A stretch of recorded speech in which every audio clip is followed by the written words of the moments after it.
Sir, ಈಗ ನಾವೆಲ್ಲ ಆರಂಭದಲ್ಲಿ ಮತದಾನ ಮಾಡಿದಾಗ ನಾವು ಬ್ಯಾಲೆಟ್ ಅಲ್ಲಿ ಮಾಡಿದ್ವಿ. ಬದಲಾವಣೆ ಆದಂತದ್ರಲ್ಲಿ ನಾವು EVM ಅಲ್ಲಿ ಮಾಡಿದ್ವಿ. ಅದಕ್ಕೆ ಸಮಗ್ರವಾದಂತ ರೀತಿಯಲ್ಲಿ ಅಧ್ಯಯನ ಮಾಡಿ ಎಲ್ಲದನ್ನು ಮಾಡಿ ಬ್ಯಾಲೆಟ್ ಇದ್ದಿದ್ದನ್ನ EVM ಮಾಡಿದ್ದು ನಮಗೆ ಗೊತ್ತಿರುವಂತ ಸಂಗತಿ. ಆದ್ರೆ ಈಗ ಎಗೈನು ಬ್ಯಾಲೆಟ್ EVM ಅನ್ನ ಮತ್ತೆ ಬ್ಯಾಲೆಟ್ ಮಾಡ್ಲಿಕ್ಕೆ ಹೋಗ್ಬೇಕು ಅಂತ ಹೇಳಿದ್ರೆ ಏನ್ ಸಮಸ್ಯೆಗಳಾಗಿದೆ ಅನ್ನೋದ್ರ ಬಗ್ಗೆ ಸರಿಯಾದಂತ ತಾಂತ್ರಿಕ ರೀತಿ ನೀತಿಗಳು ಏನಾದ್ರು ಇದ್ದಿದ್ರೆ ಅದನ್ನು ವೆರಿಫೈ ಮಾಡಿ ಏನಾದ್ರು ಮಾಡಿದ್ರೆ ಅದಕ್ಕೆ ಪೂರಕವಾಗಿ ಬಿಲ್ ತರುವಂತದ್ದು ಬಹಳ ಅಗತ್ಯ ಇದೆ ಅಂತ ನಾನು ಅನ್ಕೊಂಡಿದ್ದಾರೆ. ಮತ್ತೆ ಇದರೊಳಗಡೆ ಇದನ್ನ ಯಾಕೆ ವಿರೋಧ ಮಾಡಬೇಕು ಅಂತ ಹೇಳಿದ್ರೆ ಗೌಪ್ಯತೆ ಬಗ್ಗೆ ಹೇಳಿದರೆ ಗೌಪ್ಯತೆಯನ್ನು ಯಾವುದೇ ಕಾರಣಕ್ಕೂ ವ್ಯತ್ಯಾಸ ಆಗದ ರೀತಿ ಒಳಗಡೆ ಎಲೆಕ್ಷನ್ ಕಮಿಷನ್ ಮಾಡೇ ಮಾಡುತ್ತೆ. ಮತದಾನನೂ ಕೂಡ ಅದನ್ನ ಮತದಾನ ಮಾಡಬೇಕಾದ್ರೂ ಕೂಡ ಅದನ್ನ ಯಾವುದೇ ರೀತಿ ನಾನು ಇಂಥವ್ರಿಗೆ ವೋಟ್ ಮಾಡಿದೆ ಅಂತೇಳಿ ಹೊರಗಡೆ ಬಂದು ಹೇಳೋದಿಲ್ಲ ಅವನು. ಅಷ್ಟು ರೀತಿ ಒಳಗಡೆ ಗೌಪ್ಯತೆನ ಮತದಾರನೇ ಕಾಪಾಡ್ಕೊಳ್ತಿರ್ಬೇಕಾದ್ರೆ ಈಗ ವಾಪಸ್ ಇಂದಿನ ಮತ್ತೆ ಶಿಲಾಯುಗಕ್ಕೆ ಹೋಗುವಂತದ್ದು ಅಗತ್ಯ ಇದೆ ಅಂತ ನನಗೆ ಅನ್ಸುತ್ತೆ. ಮೊದಲನೇದು. ಎರಡನೇದು ಅಸಿಂಧು ಬಗ್ಗೆ ನೋಡಿ ಸರ್, ಈಗ ಅದರೊಳಗಡೆ ನನಗೆ ಮತದಾನ ಚಲಾವಣೆ ಮಾಡ್ಲಿಕ್ಕೆ ಮನಸ್ಸಿಲ್ಲ ಅಂತ ಹೇಳಿದ್ರೆ ಬೂತಿಗೆ ಹೋಗಿ ನೋಟ ಹಾಕ್ಲಿಕ್ಕೆ ಅವಕಾಶ ಕೊಟ್ಟಿರುವಂತದ್ದು ನಮ್ಮ ಪ್ರಜಾಪ್ರಭುತ್ವದ ವ್ಯವಸ್ಥೆ. ಈ ಬ್ಯಾಲೆಟ್ ಅಲ್ಲಿ ಏನಿದೆ ನಮ್ದು? ಏನೂ ಇಲ್ಲ ಅದರೊಳಗಡೆ.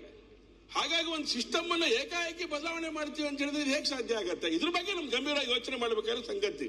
ನೋಟ ಹಾಕೊಂಡು ನಾನು ಎಲ್ಲಿ ಯಾರಿಗೆ ಹಾಕ್ಬೇಕು?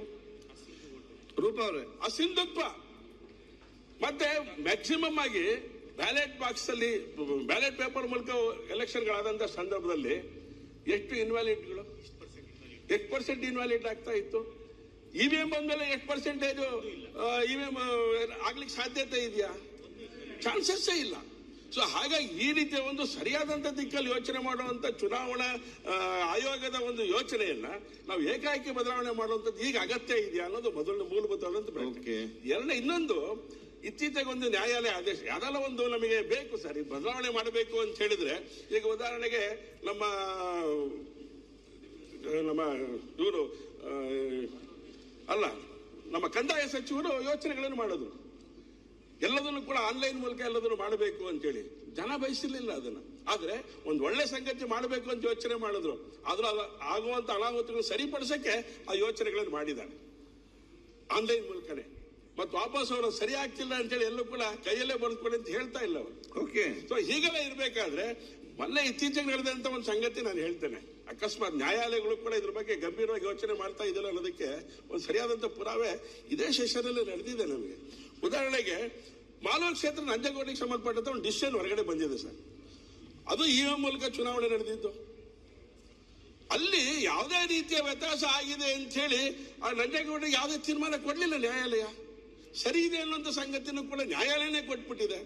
ಇನ್ನೊಂದು ನಮ್ಮ ರಾಮಲಿಂಗಾರೆಡ್ಡಿ ಅವ್ರ ಮಗಳು ಸೌಮ್ಯ ರೆಡ್ಡಿಗೆ ಸಂಬಂಧಪಟ್ಟಂತೆ ಚುನಾವಣೆ, ಆ ಚುನಾವಣೆ ಆಗಿರುವಂತ ಅಕ್ರಮಕ್ಕೆ ಸಂಬಂಧಪಟ್ಟಂತೆ ಸಂಗತಿ ಕೋರ್ಟಿಗೆ ಹೋದಂತ ಸಂದರ್ಭದಲ್ಲಿ ಯಾವುದೇ ರೀತಿಯ ವ್ಯತ್ಯಾಸ EVM ಮೂಲಕ ಆಗಿದೆ ಅಂತ ಹೇಳಲೇ ಇಲ್ಲ.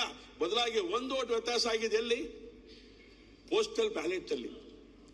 ಏನಾದ್ರು ವ್ಯತ್ಯಾಸಗಳಾಗಿದೆ ಅಂತದ್ದು ಎಲ್ಲಾಗತ್ತೆ? ಬ್ಯಾಲೆಟ್ ಅಲ್ಲೇ ಆಗುವಂತದ್ದು. ಹಾಗೆ ಇದ್ರ ಬಗ್ಗೆ ಸ್ವಲ್ಪ ಗಂಭೀರವಾಗಿ ನಾವು ಯೋಚನೆ ಮಾಡದೆ ಹೋದ್ರೆ ತರಾತುರಿ ಒಳಗಡೆ ನಾವು ಏನ್ ಬೇಕಾದ್ರೂ ಮಾಡಬಹುದು, ಮೆಜಾರಿಟಿ ಇದೆ ಅಂತೇಳಿ ಏನು ಮಾಡ್ಲಿಕ್ಕೆ ಆಗೋದಿಲ್ಲ. ಯಾವುದೇ ಕಾರಣಕ್ಕೂ ಇದನ್ನು ಗಂಭೀರವಾಗಿ ತಗೊಳ್ಳಿ ಮತ್ತು ವಾಪಸ್ ಶಿಲಾಯುಗಕ್ಕೆ ನಮ್ಮ ಜನತೆಯನ್ನು ಕರ್ಕೊಂಡು ಹೋಗ್ಬೇಡಿ ಅಂತ ನಾನು ಆಗ್ರಹವನ್ನ ನಾನು ಮಾಡ್ತೇನೆ.